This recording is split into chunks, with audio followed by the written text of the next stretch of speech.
Okay, thank you, Professor. So we are going to start formally. Professor Bozarslan, good morning here in Mexico and good evening in Paris. My name is Moises Garduño Garcia. I am professor of Middle East Studies at the Faculty of Political and Social Sciences here at National Autonomous University of Mexico. We are very happy to have the opportunity to discuss with you this workshop, the study of Kurdish space in international relations. Let me say to my students that Dr. Bozarslan has accepted to be with us this morning for listening 3 brief presentations by our PhD students who are trying to understand something strange in Mexico is the rise of Kurdish studies that we have in Latin America. Perhaps not so strange as we think. One of the main objectives is to request methodology clues or conceptual frameworks that Professor Bozarslan can suggest to our projects.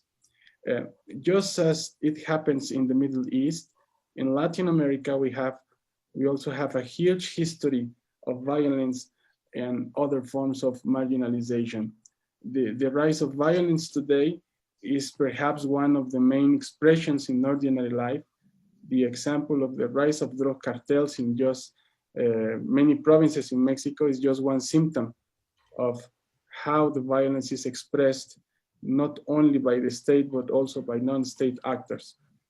For this reason, the studies that we are conducting in many universities in the country are trying to revisit the nation-state concept, criticizing not only the state in the Weberian conception, but also the nation as a fantasy, as an ever incomplete fact. The illusion of nationalism and democracy is taking us to another place in which we can think and produce the emergency of new forms of politics, not only in classical anti-authoritarianism forms, but also against Western liberal democracy experiments because of this illusion of democracy. It's something very close to the concept of anti-democracy that you have written about, Professor. I don't want to take more time introducing these issues. I would like to say something in the professional profile of Professor Bozarslan, and then start with the presentations of our students. Professor Bozarslan is Doctor in History by EHESS, the School of Advanced Studies in Social Sciences in Paris, where he was selected as a lecturer in 1998, and then Director of Studies in 2006 up to now. He is a specialist in Turkey and the Kurdish studies, and the author of many scientific pieces and books like Crisis, Violence, and Destabilization, Essay on City Blind Spots, Revolution and State of Violence, Middle East 2011-2015, Luxury and Violence, Domination and Contestation in Ibn Khaldun. And I was looking for something more recent, an overview of Kurdistan of the 19th century. This is by Routledge, 2 years ago. He is currently working on the historical and political sociology of the Middle East, as well as on the formation of new forms of anti-democracies in the world of today. Professor Bozarslan, once again, from my heart, thank you very much for your time. For us, it's very important because something that has to do with direction or something, it also means many work to do. So I know your agenda is full of events, invitations, and we really appreciate your time and effort to make a conversation this morning with us. Now I will request to my students that start with their presentations. Please, we have just 5 minutes each to present our main ideas, our main doubts or direct questions to Professor Bozarslan, and then we will start a dialogue, a discussion with him and with other guests that are here with us this morning. Please, so I would like to request Erika to start with the presentation, and then Juan Carlos, and then Viridiana, according to the list that we created for this event. Thank you very much. We can start right now. I hope this can be very useful. Please, Erika, go ahead, please. Thank you. Professor Garduño, may I share my screen, please? Yes. Of course.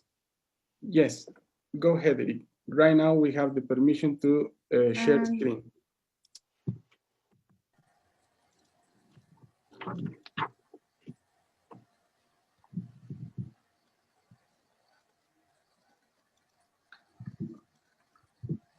Thank you. Before asking some questions, I'd like to share with all of you a very general idea of my dissertation, which is named, at least for now, Democratic Confederalism, a Discontinuous History of the Courts of North and East Syria. My hypothesis is that democratic confederalism is the most recent ideological and empirical evidence of the discontinuous history of the courts of North and East Syria, because it's been elaborated from the accumulation of learnings extracted from moments of rupture, dispersions, omissions, failures, etc., whose correlation has generated a discourse and an action with transformative and emancipatory effects from the peoples, for the peoples that make it possible. Consequently, interactions with local, regional, and extra-regional actors is focused on ensuring its political survival. The thesis is divided into 3 chapters. The first one is named Conceptual Inheritances and Methodological Proposal for the Study of Democratic Confederalism. And conceptual inheritances will be extracted from the interpretative schemes of the social movements theory, emphasizing their contributions and limits for the study of a project that doesn't want to take the power. I'm just now working on this first point, reading, for example, Raúl Sibeki, Anthony Negri, Michael Hart, John Holloway, Jacques Rancière, Hamid Dabashi, or Boaventura de Sousa Santos' ideas. Then I'd like to define democratic confederalism as from what is not or not only, and ending by calling it as an emancipatory project or as an emancipatory social actor. Finally, in this first chapter, I'm concerned with the idea of historical discontinuity of Michel Foucault, and therefore with the archaeological or excavation work we need to accomplish in order to find conditions of possibility. The discontinuous history of the courts of North and East Syria, the disruptive as a constituent element, is the second chapter. It's not a chronological chapter, but a thematical one that aims to identify the disruptive events or fatalities, as Foucault says, through the history of the courts of North and East Syria, and to reconstruct the history of what did not happen, but despite this opened at spaces of possibility. What was and what is the story with and in Turkey and Syria? What have been the ideological fractures in the relations with the state, with capitalist dynamics, with the idea of nation or nationalism, with other social forces inside Syria?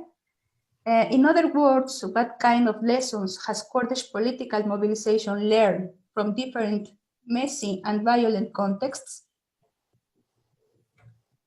My third and last chapter is named Democratic Confederalism as a Space of Emancipatory Possibility in the Middle East, and has the purpose of examining interactions with classical and emerging actors, with forces, contexts, and discourses that make democratic confederalism a space of emancipatory possibility. That, of course, is not free of contradictions. So in this chapter, I'll study Syrian authoritarianism, repertoires of violence, and systems of domination, military interactions, geopolitical rearrangements, but also solidarity and dialogues with other similar experiences in Middle East and around the world. So for the moment, I have 3 questions. First, I really like to hear your thoughts, Professor Bozarslan, on this method or approach of discontinuities And if you consider some basic elements I must include, two, what are the clues that I must follow in order to elaborate a definition or a characterization of democratic confederalism, a definition that may complement the one offered by its protagonists? And related with the second, number three, what is the most honest way to study an emancipatory project as democratic confederalism as a researcher and as a human being with the same ideal of emancipatory results? And I ask this because I really believe academy should not stop being another resistance space. Thank you very much, and that's all for the moment.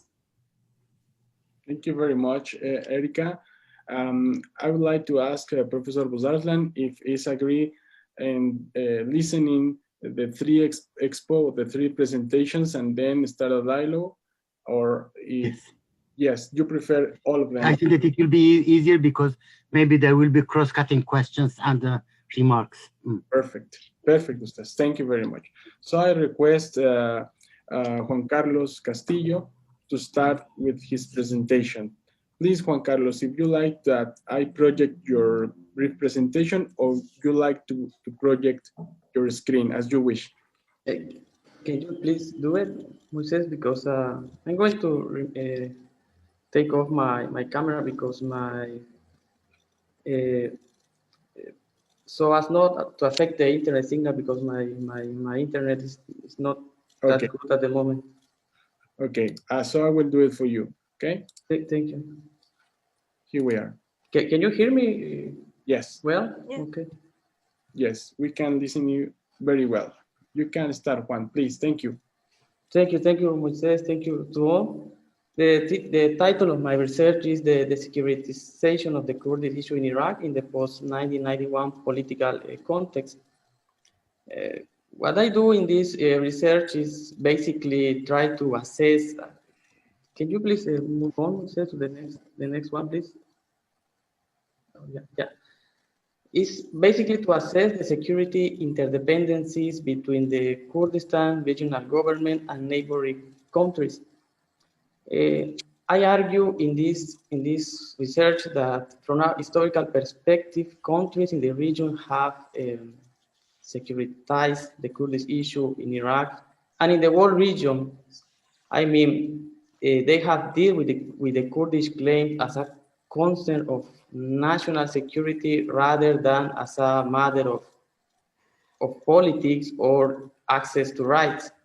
So securitization of the Kurdish question, dates back to the early 20s when colonial powers encouraged the creation of ethnically defined states where some ethnicities were regarded as legitimate holders of political privilege, while other ethnic groups were labeled as minorities and securitized accordingly. That was the case of the Kurds in my main argumentation.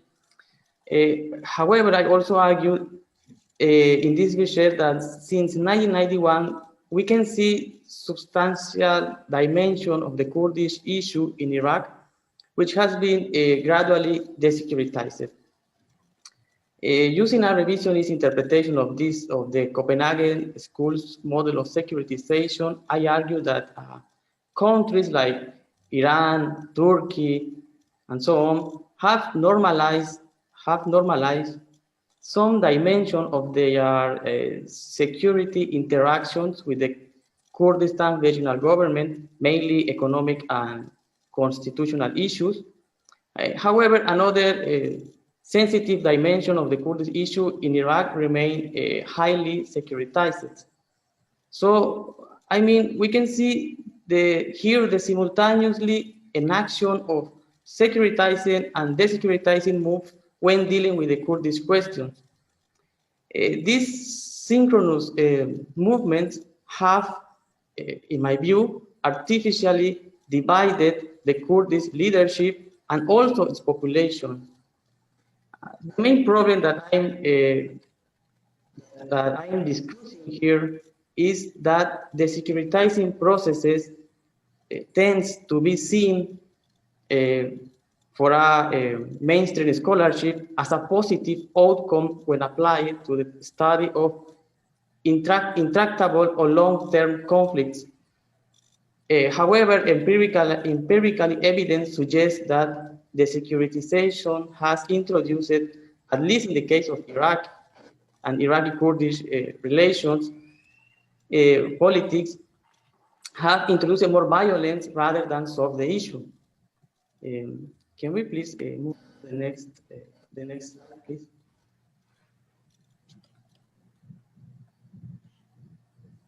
So, securitization theory, generally speaking, is a research program that analyzes what, when, and how an issue is moved from the scope of politics to becoming a security threat. So it's that is the main theoretical framework that I'm using for this research. In this research program, we also have this concept, which is the securitization of an issue. And the conventional views argue that the securitization is a good and even could be an emancipatory form of politics. Based on this theoretical framework, I can divide the study of the Kurdish issue in two periods that comprise, at first, the securitization of the Kurdish question in Iraq and in the region from the early 20s in the 20th century to 1991, and what I call then the securitization of the Kurdish question since 1991 until, and it's a process that is still going on. The securitization of the Kurdish question is related to the aftermath of the Gulf Wars, which because it's also a consequence of the strategic alliance between the Iraqi Kurdish leadership and the United States. So this triggered a discursive articulation and a political accommodation of Middle Eastern states because they were forced to acknowledge the existence of the Eastern regional government. So what I'm asking here in this research, can we please move on, Moises?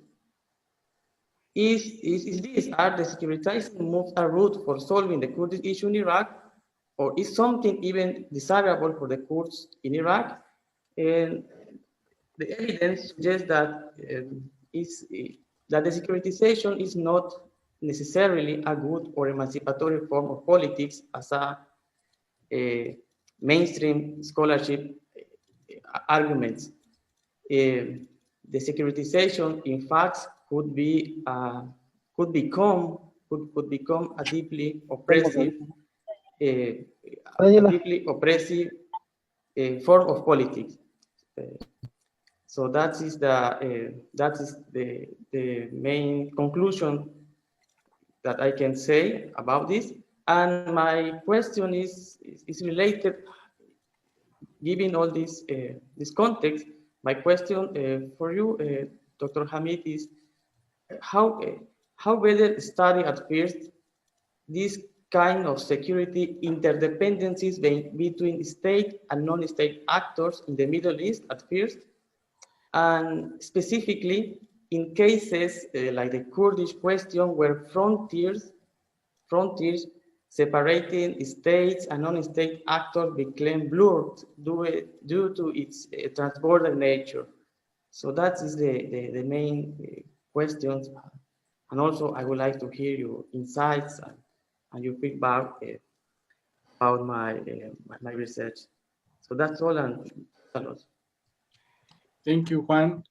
So we are going to the last one with Viridiana Lopez.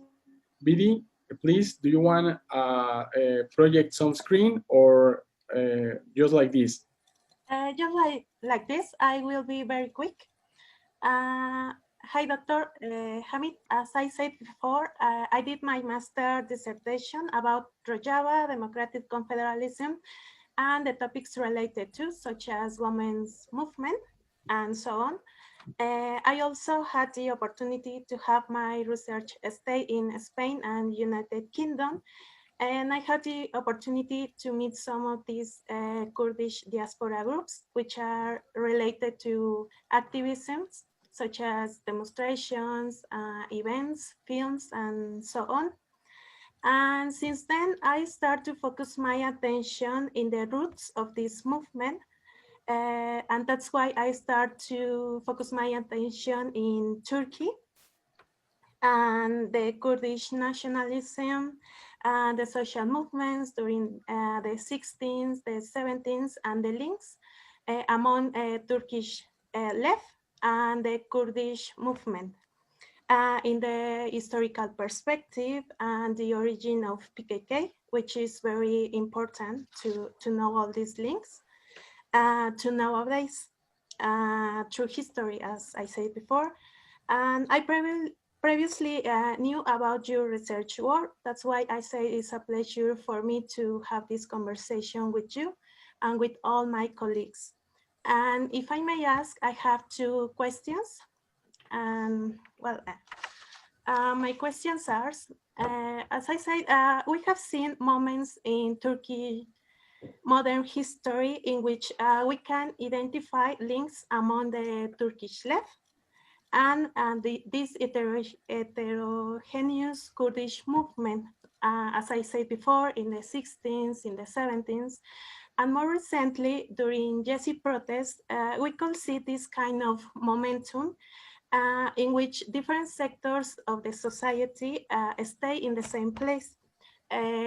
People in which in other circumstances couldn't meet, they have in the same place. I mean, different Turkish sectors with these Kurdish people. So I think this is very interesting because perhaps they had different demands, but they stay, as I say, in the same place, and that was very, very interesting.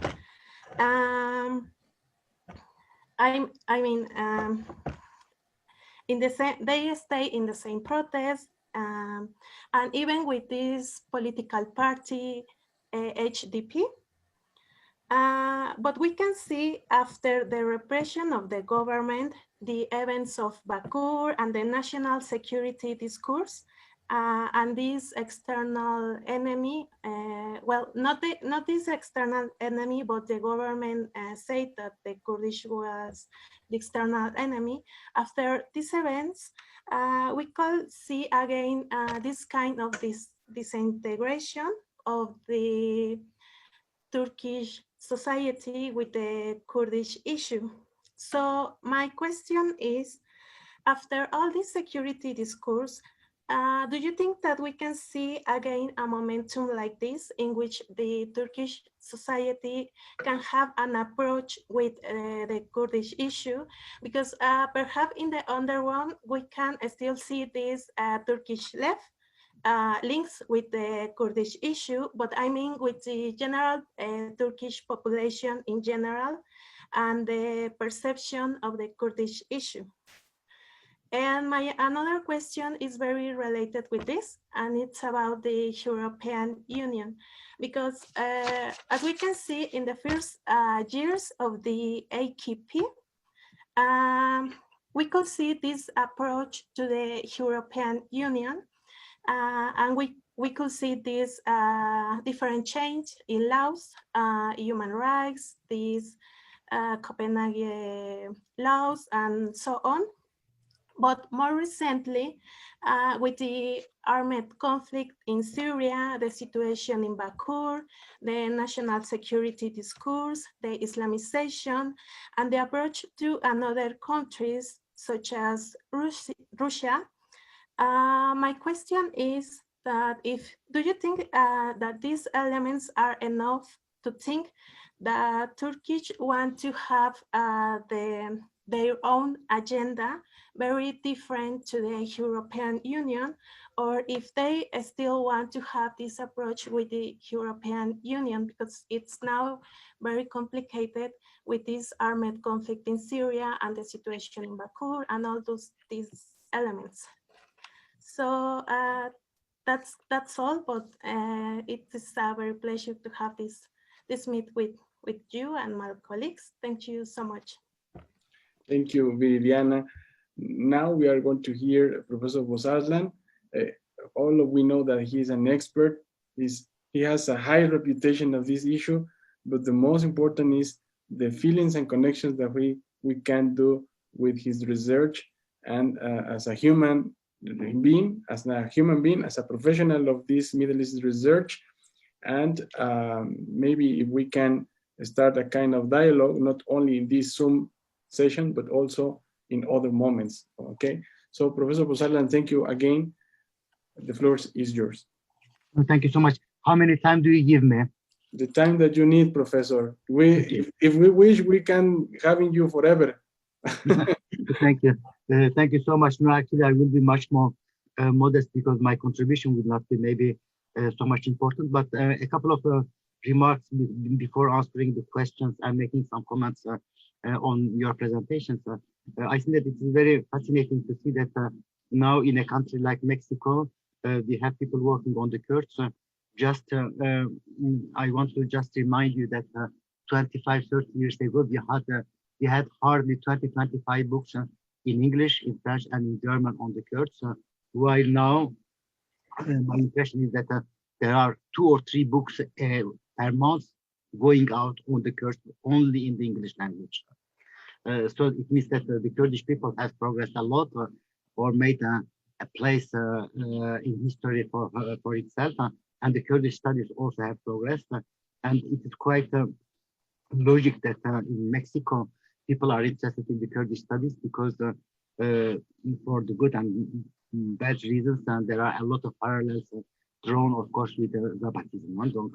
And this Zapatism is a model for the left-wing movements around the world, the dissident left-wing movements, and Rojava too. So we have a kind of mirror effect between the two countries. And I was very much sensitive to what you said on the issue of violence. I have been in Mexico some 10 years ago. I spent 3 weeks, a little bit more maybe, giving some talks. And at that point, at least one still could travel around. I see that at least one micro is open, or maybe not.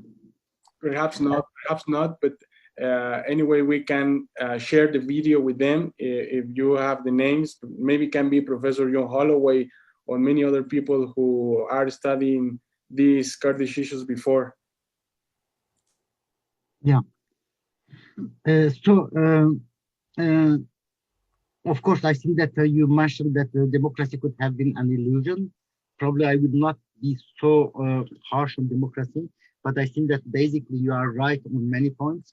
When Francis Fukuyama has written his book on the end of history and predicted the triumph and victory of the bourgeois democracy across the world, he couldn't see that democracy cannot work if it doesn't satisfy simultaneously liberty and equality. And when you bring just liberties, but you do not bring equality, both among the citizens and across the world, you will face inevitably some contests, some brutal contests, some non-political contests. And what you see in the world history, in the world scene today, is a clear manifestation of this. So I liked very much all the presentations, and I will start with Erika's presentation, and we'll make some comments on that. I will come back to this issue. I think that the principal issue today in the Rojava is the issue of survival. We can compare what happens in the Rojava in Spain between 1936 and 1939. A lot of experiences, a lot of perspectives also, a lot of redefinition of the politics, redefinition of the political syntax, and at the same time, in the condition of survival, the survival of the Rojava is still not totally ensured. But otherwise, I would say that there is worldwide, there is a research or a kind of reflection on the necessity of renewing democracy. In France, for instance, you have a very good scholar called Rousseau, not Jean-Jacques Rousseau, but Dominique Rousseau.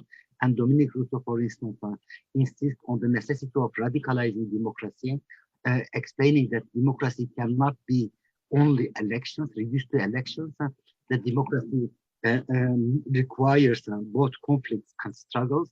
And he says that the European constitutionality is not an outcome of juridical transformations, but of struggles.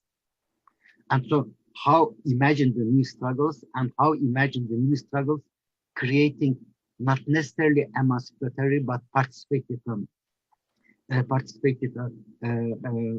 spaces.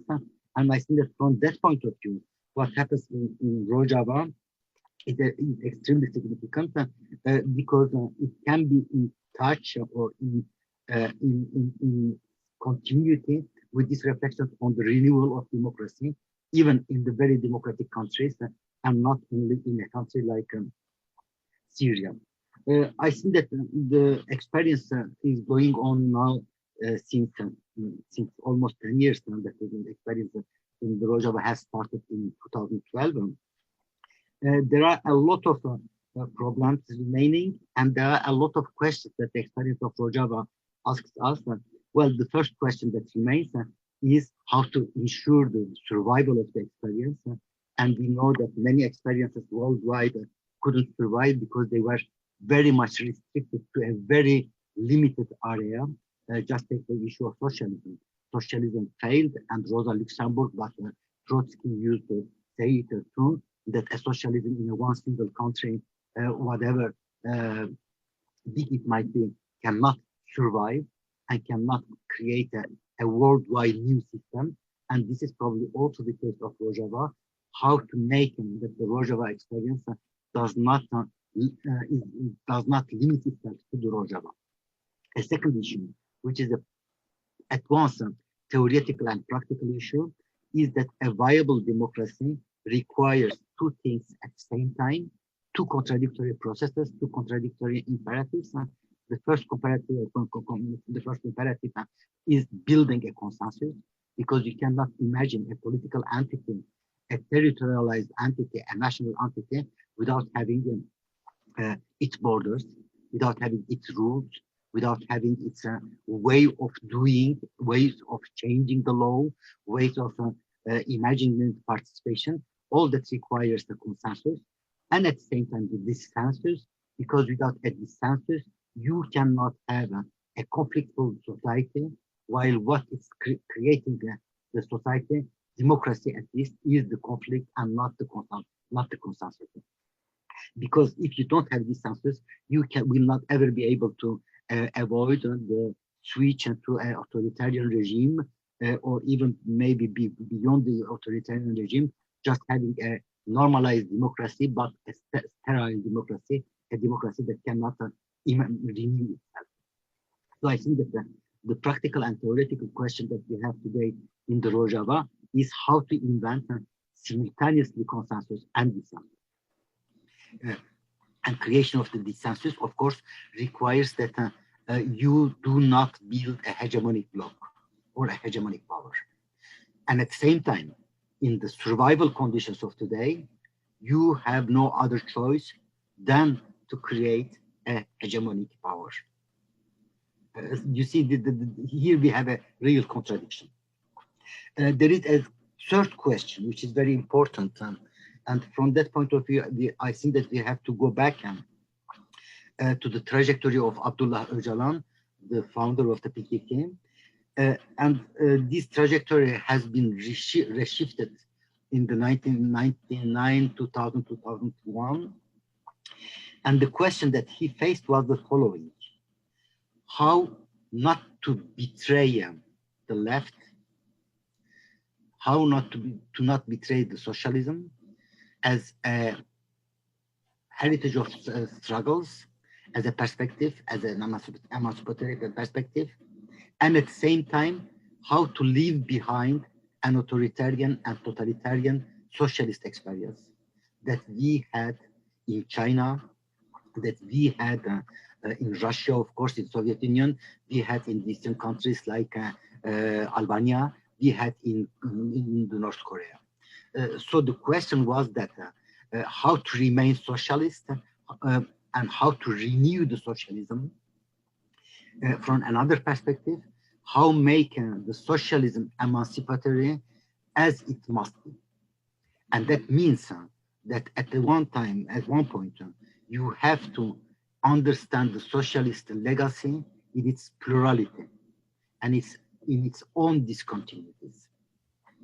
And that's why I will say that, for instance, the young Marx is so productive. What young Marx asks for is, for instance, is to end up the alienation, but the alienation is not only an economic alienation. And the young Marx, for instance, asks for a dissensus-based respublica. What is a respublica? And for instance, concerning the national issue, we have, of course, Lenin's theories on nationalism and national issues. We have Stalin's theories, but at the same time, you have also what you call the Austrian Marxism, and the Austrian Marxism has proposed entirely new perspectives. Austrian Marxism, like the authors like Renner, Otto Bauer, etc. So I think that it is extremely important to have in mind all these issues, because what happens in the Rojava is strictly limited for while being into the Rojava, but the questions that it asks are universal questions. So that was another point. The third point that I want to highlight, and a fourth question that I want to highlight, and I think that this question is also linked to the genealogy of the PKK, how an organization like the PKK could emerge in Kurdistan, while the Kurdish political parties were, just please give me 1 minute. Sure, Professor. Very interesting, this kind of questions that you are developing. I don't know if the most of people who are in the seminar are listening well. Anyway, we are trying to keep the video and then to translate little by little in order to keep all these ideas that Professor Bozarslan is sharing with us. It's very interesting. I am really sorry. Thank you very much, Professor. Don't worry. I am really sorry. So a fourth question is how an organization such as the PKK could emerge in Kurdistan, which was saturated by a series of organizations. When you take Kurdistan of 1970s, you have tens and tens of organizations, and all of these organizations are the organizations that identify themselves as the left-wing organizations. They are radical organizations. Of course, when the PKK emerged, there were two factors which were very important. The first factor was that Turkey has experienced a very brutal military coup in 1971, and the Kurdish militants that have believed in reformism, in the constitutionalism, in the fact that the constitution could change things, have been all in jail. The military could basically beheaded the left-wing movement, but the Kurdish movement itself has not been beheaded, but has been widely repressed. And so the issue was why the reformism doesn't work, why the constitution doesn't work, and what has to be done. And there was a second point, which was very important. That's the failure of the Barzani rebellion in 1975 in the Iraqi Kurdistan. And the Barzani rebellion was receiving support from the United States and from Iran, which by then was very close to the United States. And this failure has been considered as a betrayal of the old Kurdish elite. So for the PKK, the moment had come, that the Kurds in Turkey take over the flag of the contest, of the Kurdish contest, but not only for themselves, not only for the Kurds of Turkey, but for the entire Kurdistan, and not only for the entire Kurdistan, for the Middle East as such. so that the Kurds would become a sacrificial element of a region-wide socialist revolution. At the basis of the Kurdish movement, that was that. And during that moment, the left-wing movements were by and large dominant in the Arab world. No one spoke about Islamism by them. And saying that means also that the Kurds had to replace the Arabs, including the Palestinians, as the builders of socialism in the Middle East.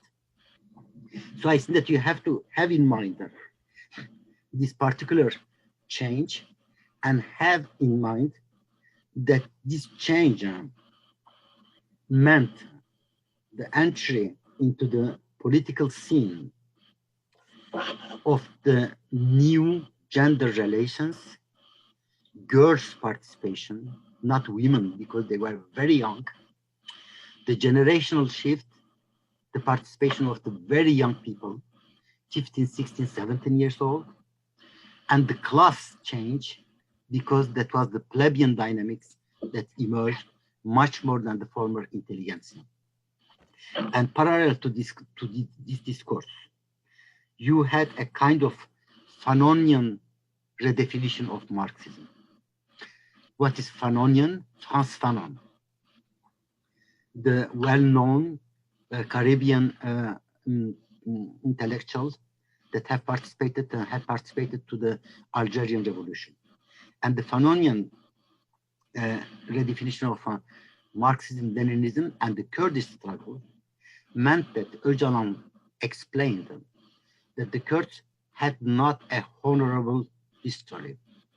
Their history was not a glorious history. Their resistance were not the glorious resistance. That the Kurds were themselves guilty of their own enslavement. If the Kurds are slaves, it means that they have contributed to their own enslavement. And in this perspective, violence had to be used not only to emancipate, liberate Kurdistan, but liberate the Kurdish person, Kurdish human being. And this change, I think that it is very important. And Erika, but also the others, have to have this in mind. And here you have at once the continuities and discontinuities. You see in 1999, 2000, there is a kind of anarcho-Marxism that has been adopted, radical democracy, ecology, feminism, or whatever you can imagine. But at the same time, you see that there is a continuity that established. The rupture leads to a continuity. And the rupture with the Marxism-Leninism leads to a continuity. Because you re-establish other patterns, other perspectives, you introduce other perspectives, going back, including to the young Marx. So there is a very subtle elaboration, and that requires that the researchers themselves, they have to be very careful about these changing moments, and at the same time continuities. And I think that the case of Rojava, that's my fifth point, asks us also another question. And this question is the following one. Until, let's say, 1990s, maybe the end of 1990s, you had the possibility to translate the Kurdish political language into the Arabic political language. That's not the issue of the language as such. That's the contents, that's the references, that's the possibility of imagining another future, that's the possibility of interpreting history, that's the possibility of establishing a link between the past and the future. That's the possibility of imagining a link between the particular element, the Kurds or the Arabs, and the universal community. The traducibility, the issue of traducibility, the translation is really that. Today, it is extremely difficult to translate the Kurdish political language into the Syrian and Iraqi Arab political language. Because the 2004-2007 civil war in Iraq, which was also a civil war of the ethnic cleansing, and immediately after, 10 years later, 2014-2017, with extreme fragmentation of Syria and Iraq, with the emergence of the Islamic State, the possibility that you translate the Kurdish political experience or political language, political syntax into the Arabic, it's almost impossible. And on the other side, it is simply impossible to translate the Arabic one into the Kurdish one.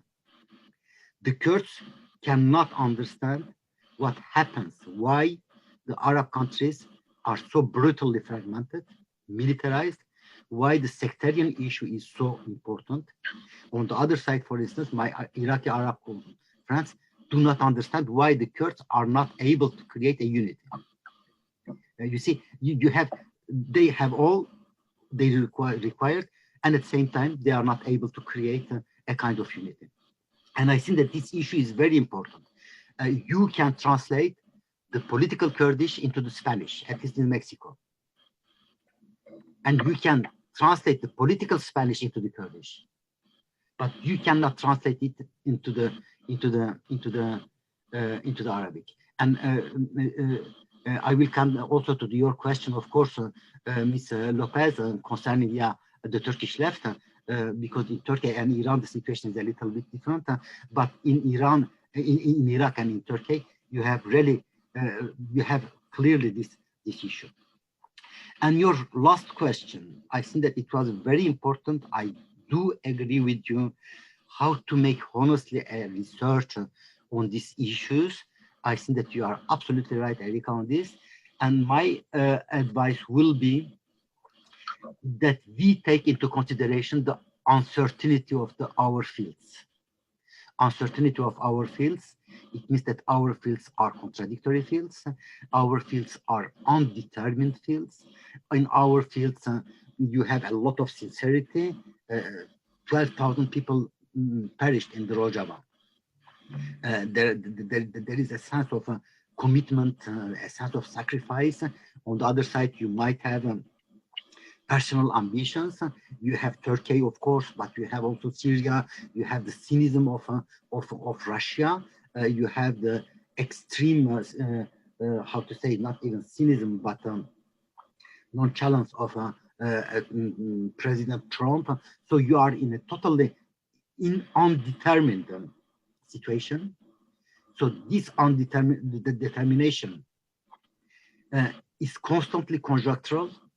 And at the same time, as the political theory teaches us, including, for instance, Anthony Giddens, the conjuncture can create a structure.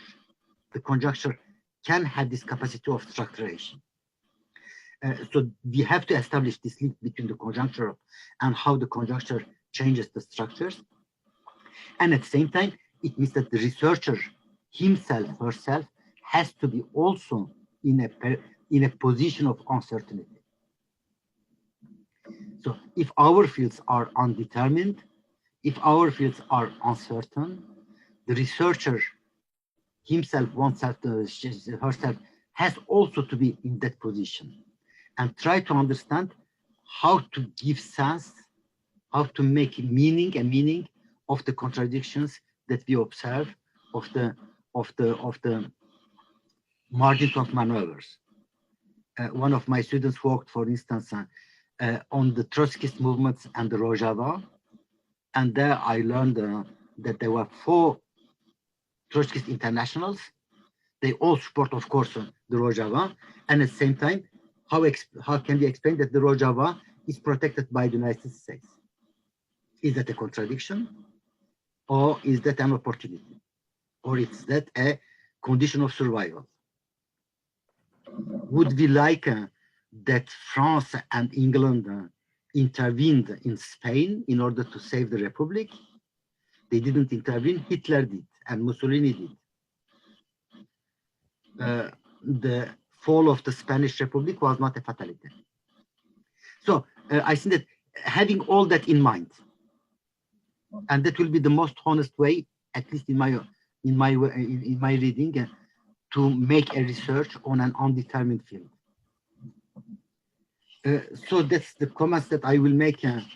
I would like to make to Erika concerning Juan Carlos. I like very much your presentation too, but please excuse me, pardon me. I am not at all in the security studies. I ignore even the literature on this field. And by the way, I am not exactly in the international relations, not either. That's for many reasons I decided not to be involved in this international relations.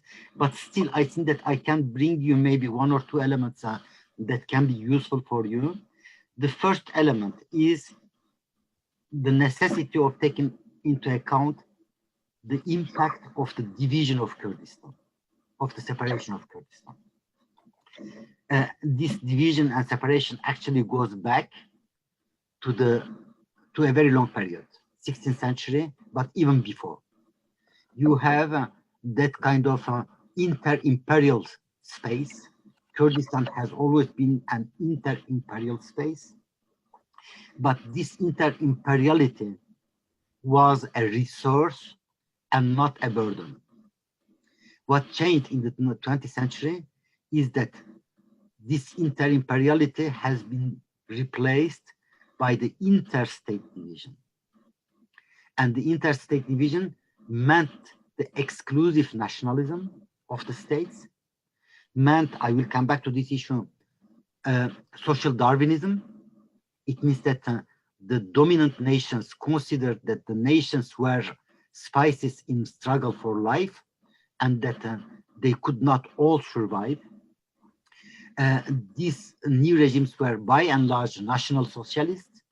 In other words, they determined that they apprehended themselves, imagined themselves as oppressed classes and oppressed nations, and accused the minorities of being instruments of imperialism and being the dominant ethnic classes.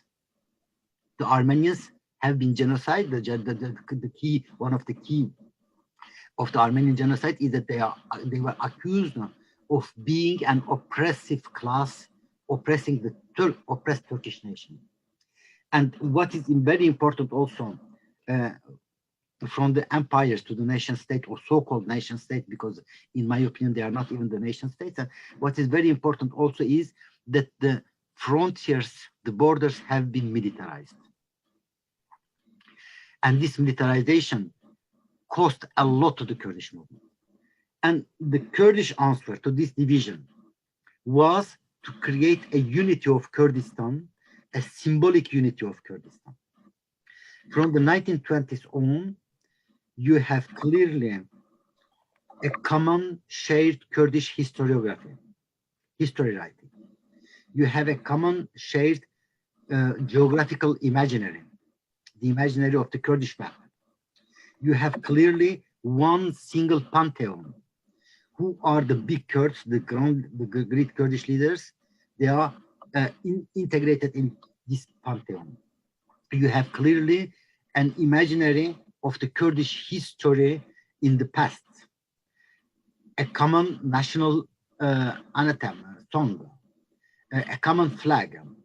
So the Kurdish answer was this symbolic unification, and at the same time, the division has created four very different realities. Being in school in Turkey and learning that Mustafa Kemal is the greatest leader, or in Iraq, learning that the greatest leader in the world is Saddam Hussein, and the Arab nation is the biggest race, not only the nation. You see, that creates different ways of being, and it means that the Kurdish movement is at once a regional movement and at the same time a divided movement. And this also explains the relations that the actors can have with Turkey and with Iran. That can also explain that at one point, Turkey and Iran might tolerate the existence of an autonomy, And at the same time, because they have also their internal conflicts, hegemonical games in the region, and at the same time, to create the conditions that this regional autonomy feels always uncertain, feel always a very fragile autonomy. And we saw that in 2017, when Kirkuk has been attacked by the pro-Iranian forces under the command of the Pasdarans and with the support of Turkey.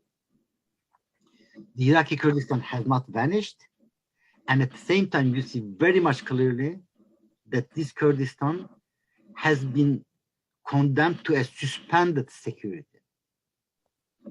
Not a structural security, but a suspended security, a security that can be compromised at any moment with the interventions of Turkey and with the interventions of Iran. And you have a territory of 40,000 square meters, and at the same time, you see that Turkey can easily intervene and Iran can easily intervene because Baghdad does not exist anymore. And you don't have the, let's say, the support of the international community or so-called international community. And the fact that the international community cares about the existence of Kurdistan, but not its security, creates much more problem than it resolves.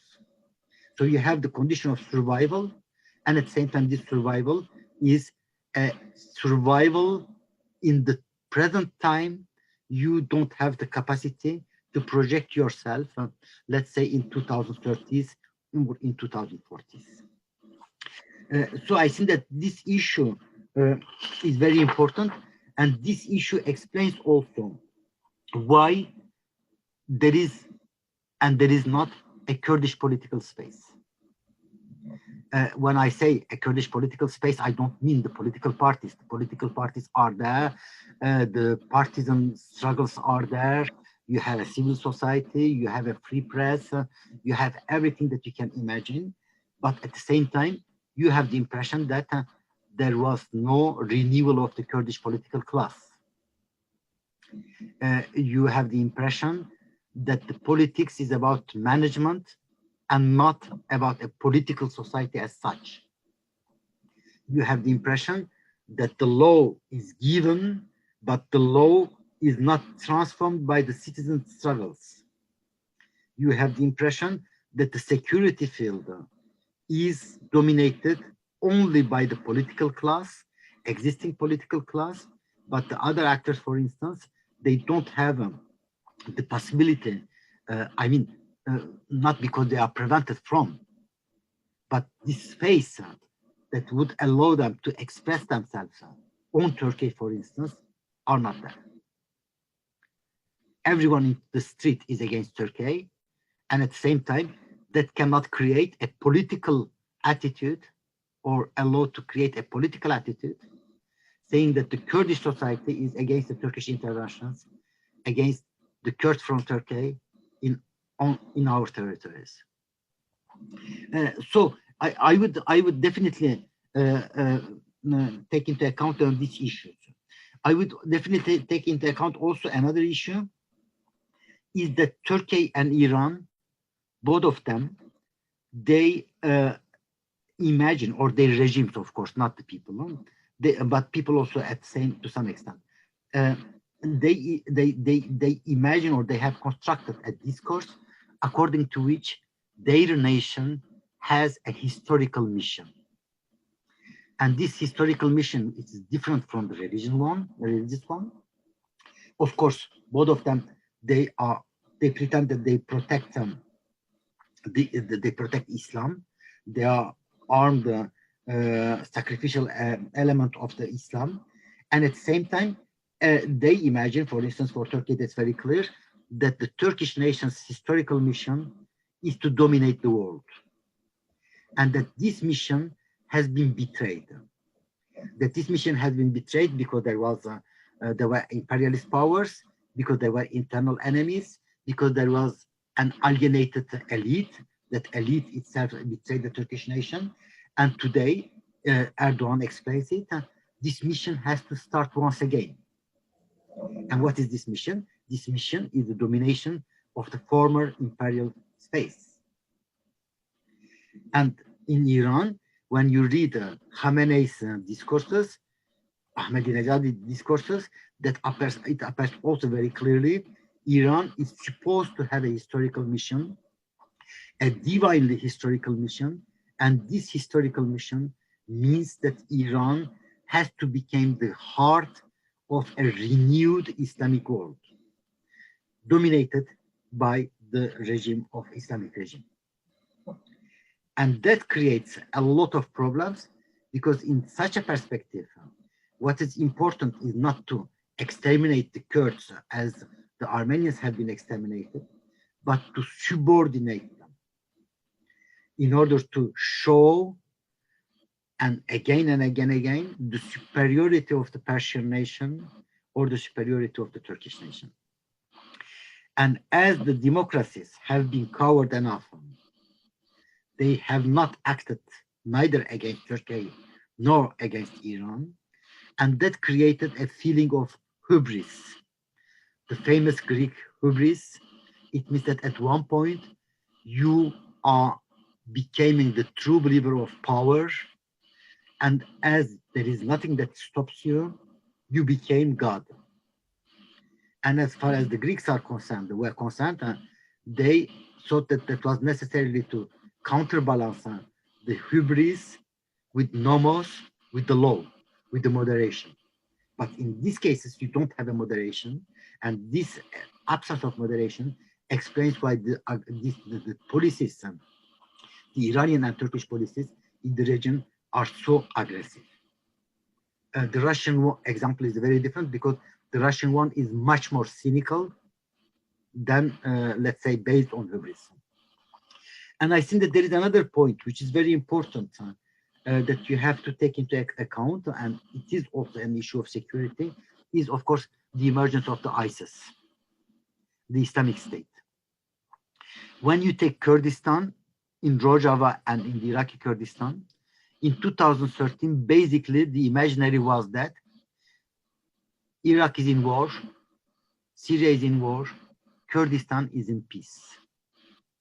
Kurdistan is a form of Athens, the Greek Athens.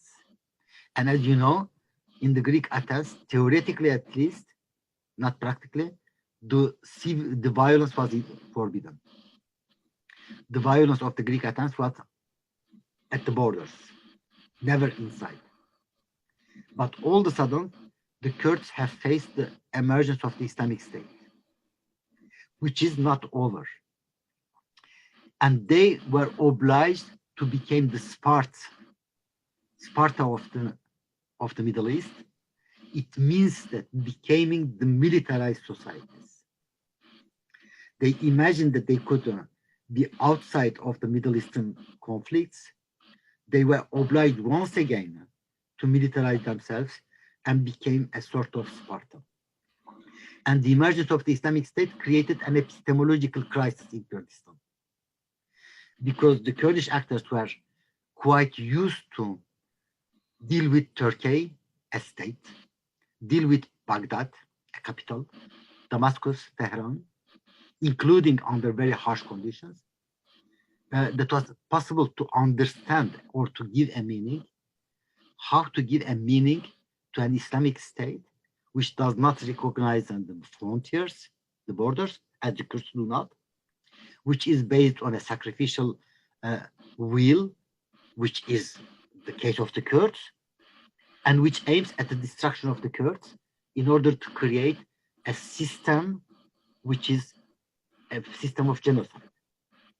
So I think that here too, you have to really take into account that between 2014 and 2017, the Kurdish question has been redefined, not only vis-a-vis the Turkish aggressiveness and Iranian aggressiveness, but also vis-a-vis in relation with this issue.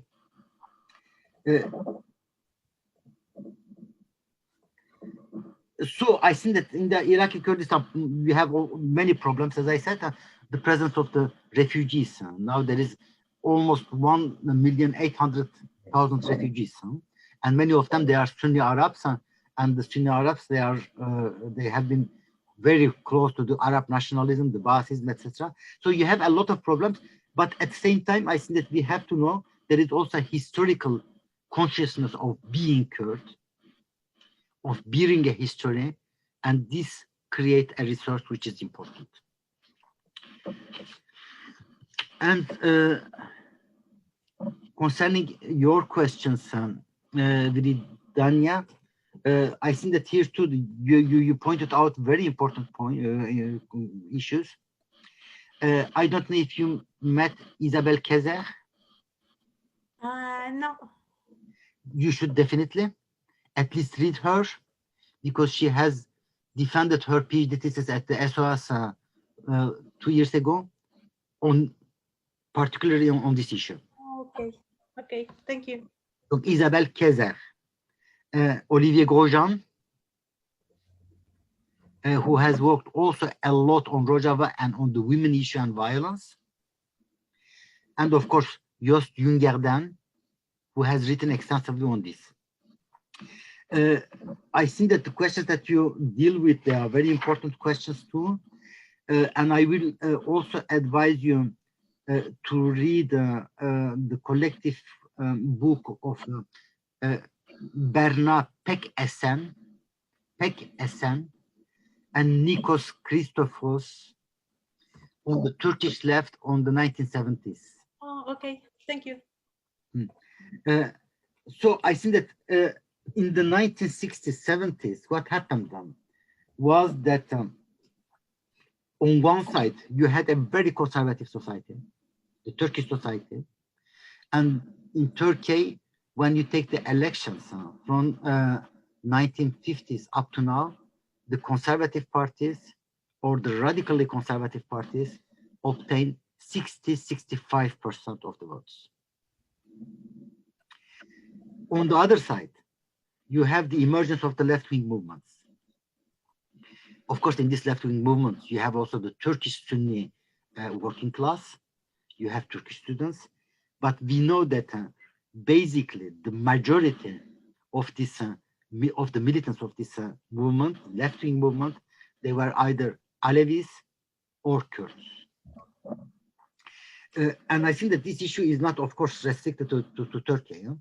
When you take, for instance, Sri Lanka in the 1970s, the Sri Lankan left-wing movement was Stalinist. The Tamil left-wing movement was Trotskyist. As if you couldn't find another political language as a minority than the left-wing.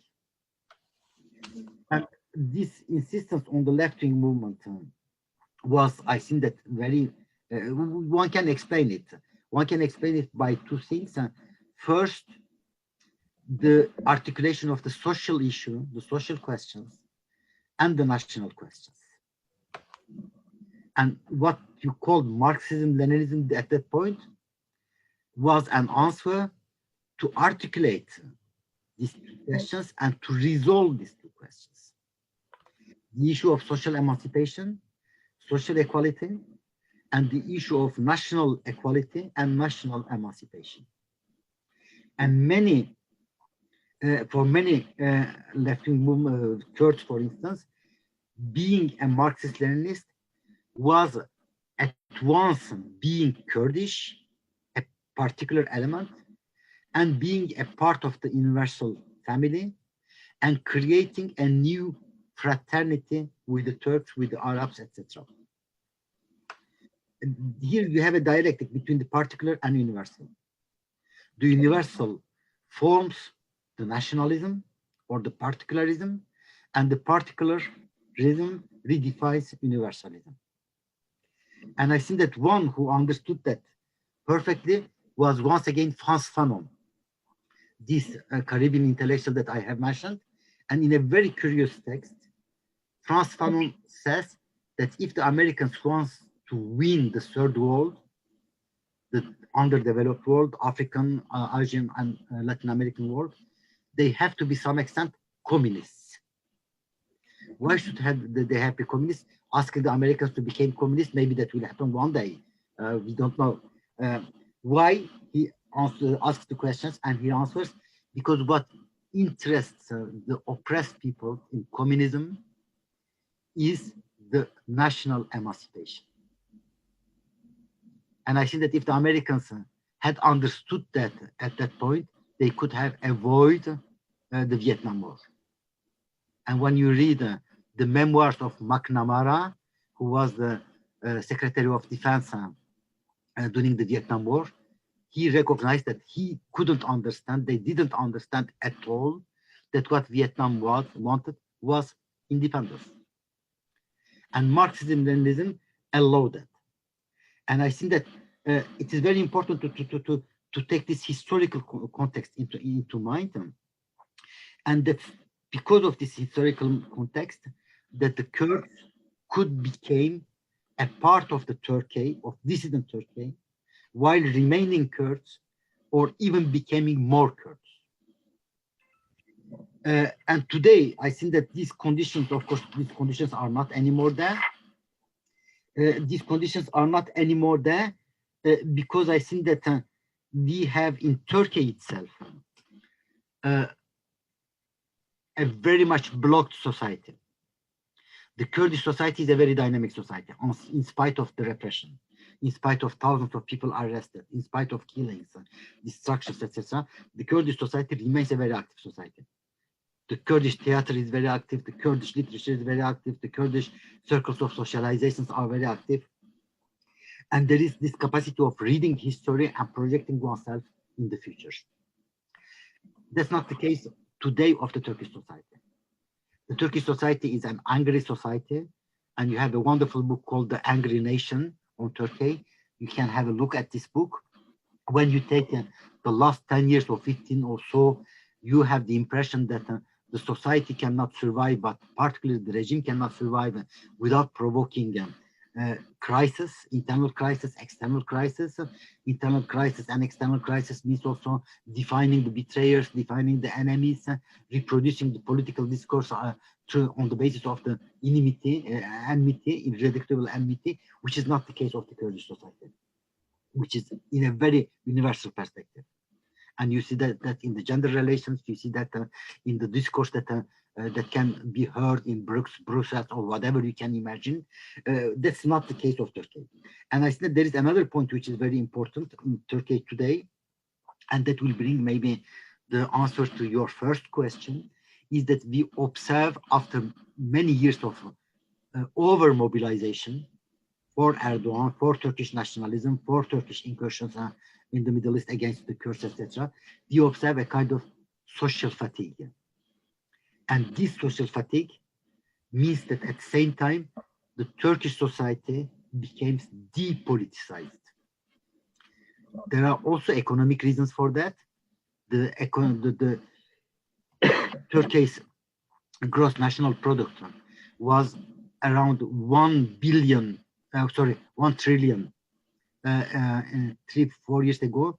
It is 750 billion today.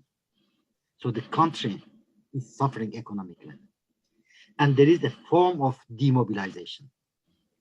But while by the past, the Erdogan regime could reproduce itself through the mobilization, now it uses the demobilization as a resource of durability. We have always the impression that the hegemonic blocs requires constant mobilization, and that's very often true. But in some cases, the demobilization and the social fatigue can become the political resources. And Erdogan regime can be maybe obtain its durability in the 2020s thanks to this social fatigue and demobilization. And you have, of course, a Turkish left today. You have a Turkish liberal left, a pro-European Turkish left. You have a women movement, you have intellectual movements. And basically, this Turkish left looks at the Kurdish movement. Cannot ensure its own future without being without trusting the Kurds. You have the HDP, for instance, you mentioned it. It obtained 13%, a little bit more than 13% in 2015. Out of this 13%, 12 were the Kurds. So as if the Kurds had to bear on their shoulders the entire Turkey. Will that be the case? For while being, it is not the case. Will be the case in the future? Of course, we don't know. But I said that a couple of minutes ago, or 10 minutes ago, that you couldn't translate the Kurdish political language into the Arabic political language. You can still translate the Kurdish political language in the Turkish political language and in the Persian political language. Here you have a kind of continuity. Why you have that kind of continuity? Because you have a women movement, a feminist movement, an ecological movement. You have a demand of democracy. You have universal perspectives. You have a movement of westernization, integration to West movement, Western world. You have a demand marginally expressed in Turkey by the Turks and Persians, maybe a demand of a renewed democracy. And here you see that the Kurdish movement is not cut from the Turkish left. And it is not cut from the Iranian left. Well, that's clearly not the case in Iraq and in Syria, because you don't have anymore any significant left-wing movements. So I think that the first the questions, the answer that I will give to your first question will be that. And the second question, I think that in 2004, the European agenda was a very badly put agenda, badly imagined agenda, because the basic questions were not there. The issue of Armenian genocide, the issue of democracy, the issue of the Kurdish issue, there are a lot of questions that were not asked to. And don't forget that in 2004, 2005, if Turkey's candidacy to the European Union has been accepted, to the candidacy of the European Union has been accepted, there were two factors: the Schröder factor, Gerhard Schröder, the Chancellor of Germany, and Chancellor of Germany wanted a multicultural, multi-religious Europe and wanted to leave behind the process of 9/11. Don't forget that we were under the regime, under the Bush regime to some extent. So the impact of 9/11 was very strong.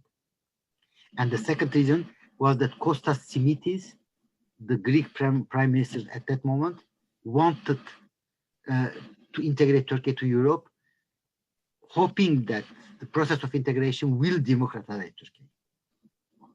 But at the same time, when we see what happens in Turkey, you are in a very different agenda. You are in a double agenda. The first agenda, once again, is the 1970s, the agenda of 1970s. In 1970s, Erdogan is a young militant, Islamist militant. And Erdogan had read some 10 books during this period, and that's all what he read in his entire life. And what are these books? These books are anti-Semitic books, anti-Western books. These books explain that the world history is the history of the world of war against Turkey, that the First World War I had no other meaning than the destruction of the Ottoman Empire, that the internal enemies betrayed Turkey, and that the creation of the Turkish Republic was a betrayal, and that was a Zionist plot, that the suppression of the Caliphate was a Zionist plot. So you have a cognitive stock. This cognitive stock didn't change. Thereafter, Erdogan could have been pragmatic as trying to de-radicalize Turkish Islamism, trying to get close to Europe. That was not necessarily instrumental. That was not necessarily a manipulation. But this cognitive stock has never disappeared. And this cognitive stock has re-emerged in order to explain the trajectory of Turkey under Erdogan. it has re-emerged very clearly after 2011, but particularly after 2013. 2013, the Gezi movement in Istanbul, the urban resistance. 2013, the military coup, a very bloody military coup against Mohamed Morsi, the Islamist president of Egypt, that Erdogan has interpreted as a military coup against him and not against the Muslim Brotherhood in Egypt. 2013, the end of the alliance with Fethullah Gülen. 2014, the fact that Kobane resists in Syria and that the Kurds refuse to obey to Erdogan's will. 2015, Erdogan loses the elections. And whatever you can imagine. And Americans supporting the Kurds. European recognizing the Armenian genocide. And all that has been explained through the lenses that what he learned, what he kept in his mind in the 1970s. And you see it including in the matrimonial strategies. When you see the younger daughter of Erdogan is married to Berat Albayrak, who was Minister of Economy until a couple of months ago. And the Albayrak family is very well known because they control huge sector of the AKP media empire, but also because the father of Sadık Albayrak was among those essayists, among those theoreticians of 1970s, producing all these plot theories, conspiracy theories, all these anti-Western theories. And his second daughter is married to a man called Bayraktar, the #1 of the defense sector in Turkey. And here too, you have a genealogy going back to the 1970s. So I think that we should really take into account this factor. So you have a long history. And the second history is the history of 1990s. During the 1990s, you had death squads in Turkey, death squadrons, and these death squadrons were affiliated to the mafia structures, but also to the radical right, Turkish radical right, MHP, Devlet Bahçeli, and they were organized at the very top level of the state. And we know all that because there had been a lot of investigations, including the parliamentary commissions, because there was an accident in 1997 in Turkey in which one high-ranking policeman has been killed at the same time as a high-ranking militant, radical militant leader, who was also involved in the attempt of assassination against the Pope on Pope John Paul II, Johannes Paulus II, in the 1980s. So they were in the same car, and the survival was a Kurdish tribal leader who had his own private army. And now all these death squadrons are reintegrated into the system. You have a very fast paramilitarization of the state in Turkey. Basically, you don't have a state, you have a regime. This regime is paramilitarized, and these paramilitary structures are recruiting their members from this tradition. Why this fact? Because Erdogan is scared. Erdogan cannot trust to anyone, so he has to create his own paramilitary forces. He does not have anymore the electoral support alone, so he has to trust, make a coalition with the radical right, ultranationalist radical right. And so you have a kind of a new hegemonical bloc that has been constructed, which is absolutely on the extreme right, the radical right side, much more than Islamists. It is also Islamist, but much more than Islamist. And all that brings us at once to the 1990s and to the 1970s. Sorry, I have been very long, I will stop here.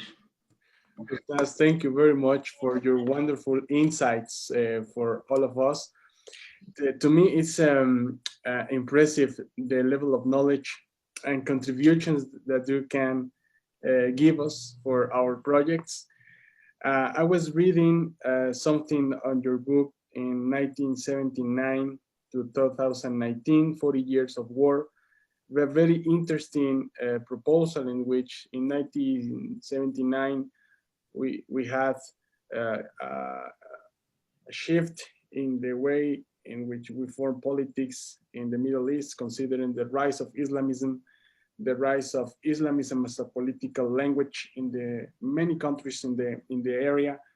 And I was thinking if the emergency of these kind of projects like Rojava, like any other kind of forms of make politics in our times, can be produce another shift, just like in 1979 we had it. Perhaps people like, for example, Salim Barakat, when you were talking about this kind of ability of translate political languages from Kurdish to Arabic to Spanish to other kind of political languages, can be important figures of authorities and intellectual figures to achieve this kind of shifts in the coming years. Of course, it will not be easy. We have many challenges. Just like the states are looking for survival, Erdogan, Khamenei, many other countries, even Saudi Arabia, these kind of movements in Rojava or on any other kind of movements in North Africa, perhaps, are looking for the same way, the same issue. I mean, the survival and this paradox that the survival brings. To me, it's very interesting, but I don't want to take time of offering my insights. I would like to open the floor to other guests, to other students. I just will request some more minutes, dear Ustaz. I know you are very tired because of this presentation. It's amazing and impressive knowledge. And the only thing that I want to do is just to know if some of our guests are trying to participate or if they wish to contribute with something from this, from their experience. And I have right now 2 participations in the list. I have Lucia Siriani, and then Eduardo, and then Veronica del Ángel in the list. And I will request that can be brief, concrete, that introduce yourselves, please, in order to establish a dialogue with Ustaz Bozarslan and with my students who are presented their projects. Please, Lucia, welcome. It's a very nice opportunity to see you. Let me say that Lucia was a student here in Mexico in the Colegio de Mexico, who is the only institution who offers a master's degree in Middle East Studies in Latin America. And then she traveled to Germany to study her PhD. Right now, Lucia, so long ago, we didn't have in touch, but now is a good opportunity. Thank you, Moises. And thank you so much, Professor Bozarslan. It has been such a pleasure to hear your reflection, and it's so much food for thought. I am not a specialist on Kurdish studies. I have focused on the study of Sufism in Turkey. But of course, these are topics that intersect, and that my question or comment goes pretty much in that direction, because I have been thinking about the connection between Sufism and Kurdish identity, and the importance of this connection from the early forms of resistance to the hegemonic discourses of the Turkish nation. So the most important Sufi rebellion in early Republican Turkey is the rebellion of Sheikh Said, which is simultaneously a Sufi rebellion and a Kurdish rebellion. And I think this is an aspect, this simultaneity of these two things is an aspect that has not been sufficiently analyzed. And I think that it has not been sufficiently analyzed because when we talk about Islam in the region, we very often only think of it as a single religion, or we think of it through this binary of Sunni Islam and Shia Islam. And that makes it so hard to visualize that Ottoman Islam was extremely diverse, thanks to Sufism, that there were so many, so many complex and dense mystical theologies that also fed into political concepts at the time, and that the national projects in this region tended to homogenize religion so they could control it. And that the rebellion of Sheikh Said led to one of the most important anti-Sufi policy that has not been lifted yet, which was the closure of the Sufi tekkes. That's the topic of my dissertation, actually, is the closure of the Sufi tekkes. So this whole comment was going in the direction of how much should we be rethinking about this topic, and also to think about the coloniality that is at the heart also of the modern left. How many secularist assumptions are at the heart of the modern left, and what is the potential of a religious critique to be able to answer to these Islamist movements with its own language.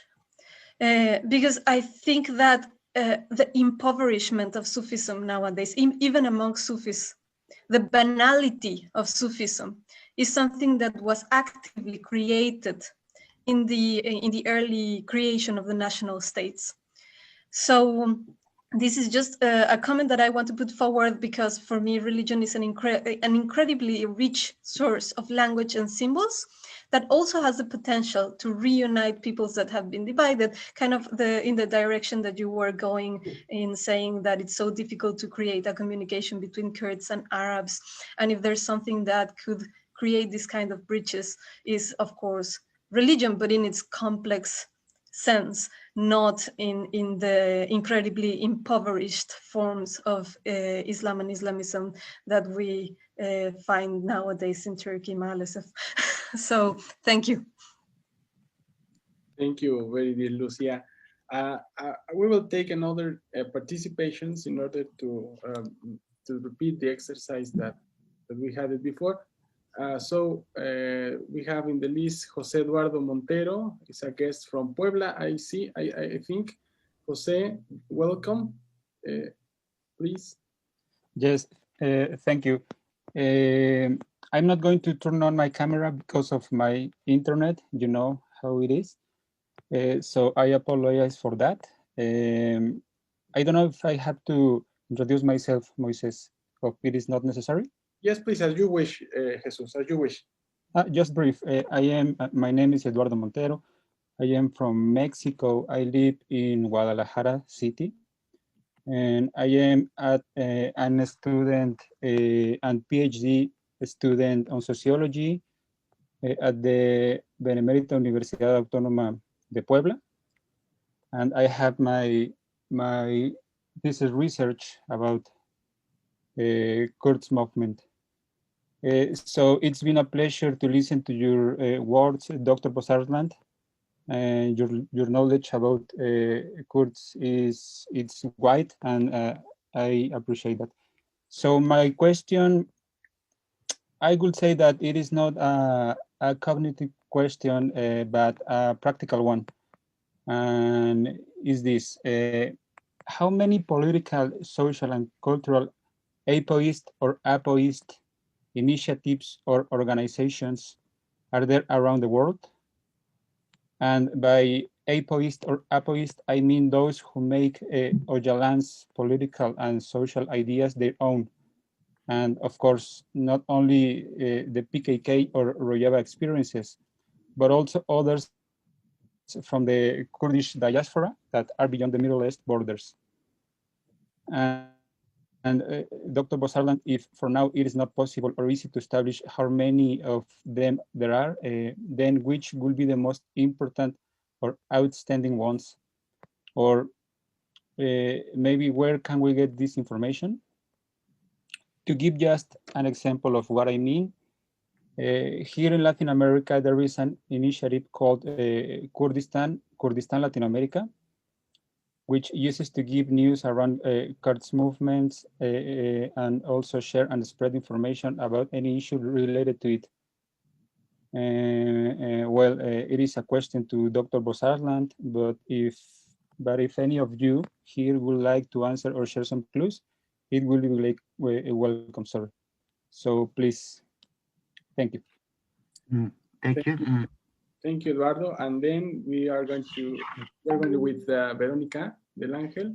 She's one of my students here in the International Relations in the Faculty of Political and Social Sciences. Vero, please. Hi, thank you very much. Well, first of all, thank you so much, professors and all of us, all of you that are here. I want to ask, like, how's made the law into the Kurdish community? Like, I kind of know how does it work. The proposal of democratic confederalism of Okalan. So I think that works by assemblyism, but I don't know if that's just a proposal of in Rojava at least works like that. So I want to know kind of like how does it work, the internal management of that, and well, I don't know if you have this information, or maybe Viridiana that knows the movement of women of Jungwar. So I like to know how is it work the same, the take of decisions in the community, the internal management of the society. And you mentioned some books around the meeting, and I kind of get some, but I would like to ask if it's possible that you share with us kind of a bibliography or some literature to have like the right names that could guide me in this topic. I'm still a student, as the professor said, from international affairs, and I would like to the opportunity to have some more research. And thank you very much. Thank you, Vero. Thank you very much. So, Professor Bozarslan, we don't want to exploit so much your time, your knowledge. Do please consider the time that you need to give us a feedback in this round of questions. Thank you, Professor. You are most welcome. So I will maybe start with your remarks. Actually, in 2011, there were a lot of expectations that the Arab world will enter into a new historical cycle, that 2011 was a revolt against three things: against a massive authoritarianism, the authoritarianism of the state, against violence that the societies produced and exported to their margins, like the Islamist violence, and against the social fatigue. And the beginning was very, very impressive, but thereafter we saw that the past dynamics, the dynamics of the past have been much more stronger than the dynamics of the present, or the expectations of the present. That's not the first time that a series of democratic revolt or revolutions fail. Just take what Marx wrote about 1848, and Marx saw quite immediately that the revolutions mobilized or reactivated three times the time of the revolution, which was on on ahead of its time. The expectations were going much farther than what the societies were able to do. A time of the past, which was a reactionary time, but which didn't die, and a time of the coercion, a time of the opportunism, a time of cynism that produced the state. So in the Middle East, we had also that kind of evolution, but adding to that, we had also a radical transhumancy of the Islamism, which started in 1979, a weakness of the societies, including material economic weaknesses of the societies, and a hegemonical fight between namely Turkey and Iran, and also concerning Syria, at least Russia. So unfortunately, some revolutionary movements or moments are unfortunate moments. Will we have the emergence of a new Arab world? How the young generations who are today 15, 14, 15, 16 will imagine their future? How the regimes will evolve? Of course, we don't have any question to all these questions, answers to all these questions. But in some societies are disappearing. Just take the case of Syria. Syria is a society of 22 million of people. 500,000 people have been killed, and 12, 13 million people have been displaced internally or externally. So you see the scale of the tragedy. Concerning the questions of Lucia, actually Martin van Brunesen has quite extensively worked on the Sheikh Zayed rebellion, and we have the similar evolution, let's say, in Iraq and in Iran, where the Kurdish movement, at the beginning at least, in the 1920s, I would say exclusively in the 1920s, at the crossroad of the national contest and the Sufi contest. In Turkey, I think that the Sheikh Zayed tradition was much more raffinated, sophisticated. Maybe that was not the case necessarily in Iraq and in Iran, but we have this continuity. But what we observe today in Turkey, but not exclusively in Turkey, is that this Sufi tradition is totally corrupted. Corrupted economically, integrated to the state, corrupted coercively, integrated to the state's coercive powers, corrupted in its way of being and doing, corrupted in its incapacity of producing a metaphysical discourse. Thinking about the being, what is the being, what is the existence means, what the death means, what the society means, what the love means, what God means. The corruption of the religion has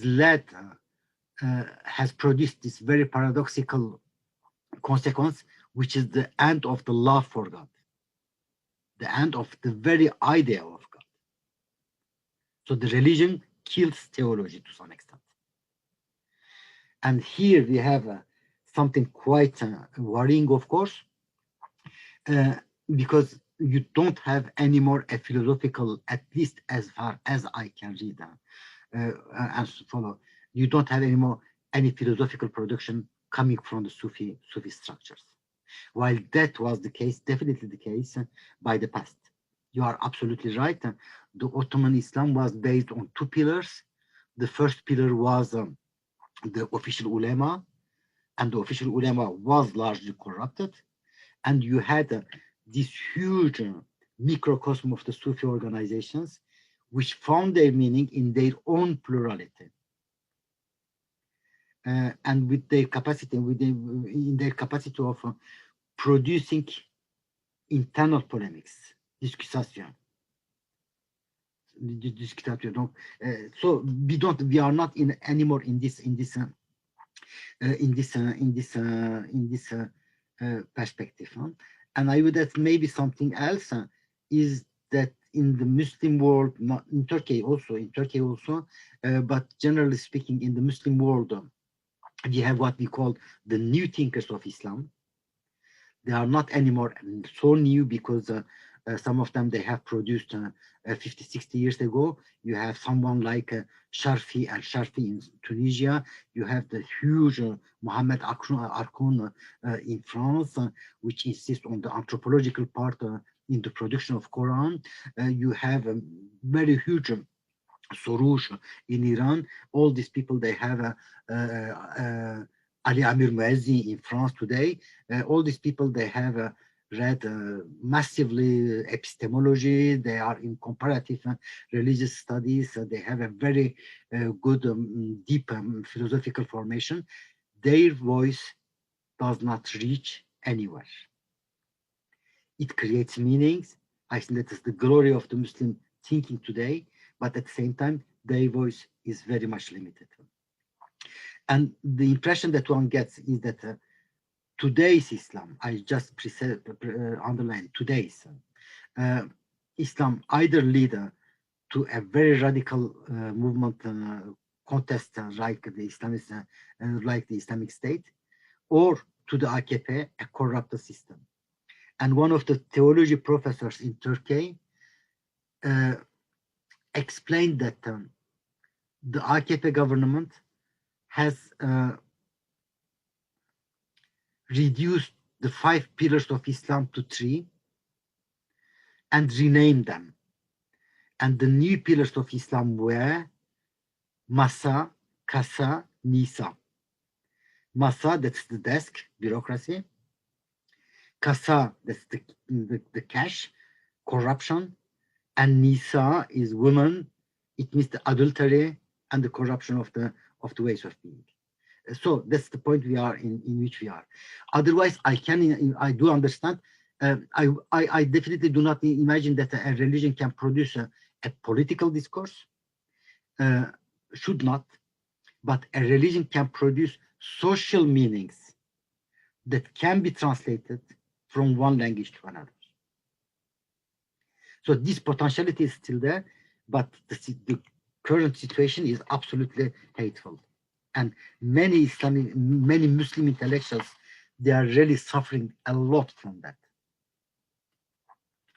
In Turkey and elsewhere, even in France.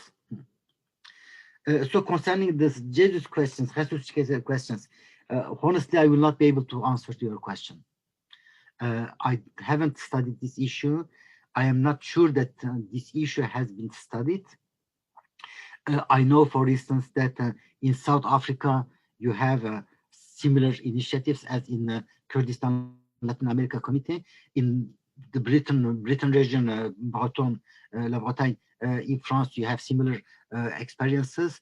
You have some communes, communal entities that have been formed during the last decades that refer themselves to the Rojava experience. So I would say that the Rojava experience is not multiplicating itself, but serves as a reference for many different actors, including in Athens, for instance.